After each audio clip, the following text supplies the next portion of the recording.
Bonjour à toutes et à tous, on commence cette revue de presse en France avec le départ officiel de Jorge Sampaoli qui a lieu ce vendredi comme le rapporte la Provence. Il a jeté l'éponge et s'en est allé déçu du mercato phocéen, mais selon le journal local, son départ n'est pas une énorme surprise. En tout cas, il fait également la couverture de l'équipe ce samedi et le média nous livre au passage celui qui pourrait succéder à Sampaoli au pied levé.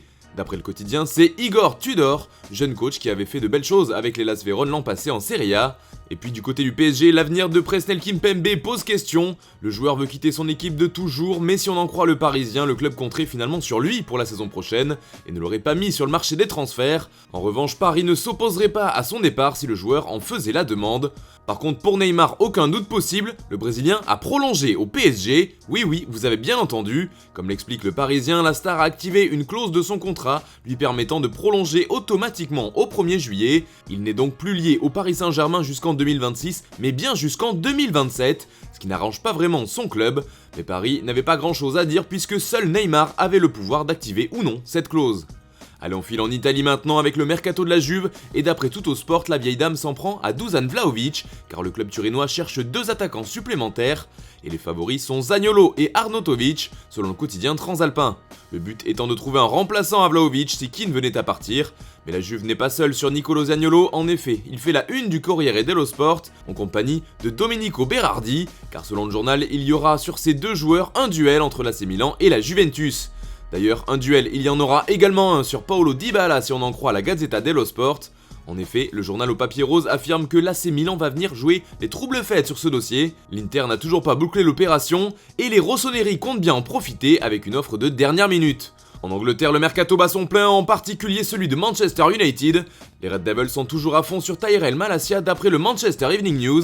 Malgré les ralentissements de ces dernières heures, le club mancunien est toujours actif sur ce dossier, mais c'est le nom d'un autre joueur mentionné dans le canard local qui a retenu notre attention, Paulo Dybala, encore lui. Le quotidien de Manchester explique qu'il serait le candidat idéal pour MU, un profil que recherche le coach Erik ten Hag, mais ce n'est pas tout.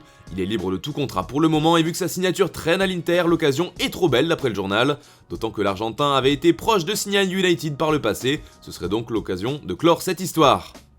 Toujours en Angleterre, Mohamed Salah officiellement prolongé à Liverpool, les Reds ont perdu Sadio Mané mais ont au moins réussi à garder l'Égyptien.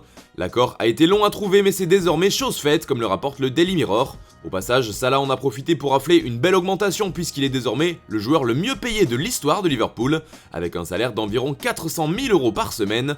Forcément la nouvelle fait le tour de la presse anglaise qui fait dans le jeu de mots entre Salah et salaire.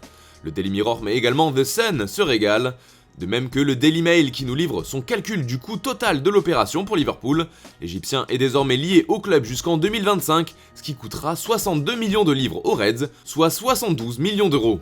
En Espagne, c'est une autre prolongation qui fait grand bruit, c'est l'avenir de Vinicius. Rien ne semble pouvoir l'empêcher de continuer au Real, pour le plus grand bonheur des Madrilènes. Ce samedi, le Brésilien fait la une de AS qui titre maintenant c'est un galactique.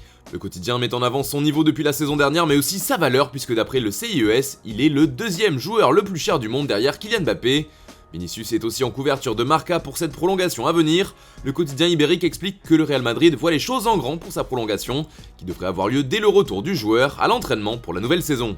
On termine ce tour des journaux avec la presse catalane, le Barça tient le rythme selon Mundo Deportivo, et c'est grâce au nouveau partenaire Spotify qui sera présent jusqu'en 2034, et qui va permettre au club dans le présent comme dans le futur de rester au niveau des meilleurs. Et ça va s'illustrer avec les offres pour Lewandowski explique le quotidien, mais aussi avec celles pour Rafinha. Et justement, c'est ce dernier qui fait la une de Sport aujourd'hui. Le média catalan parle de Paris pour le joueur de Leeds United, car le FC Barcelone est prêt à faire une offre de 55 millions d'euros pour le faire venir.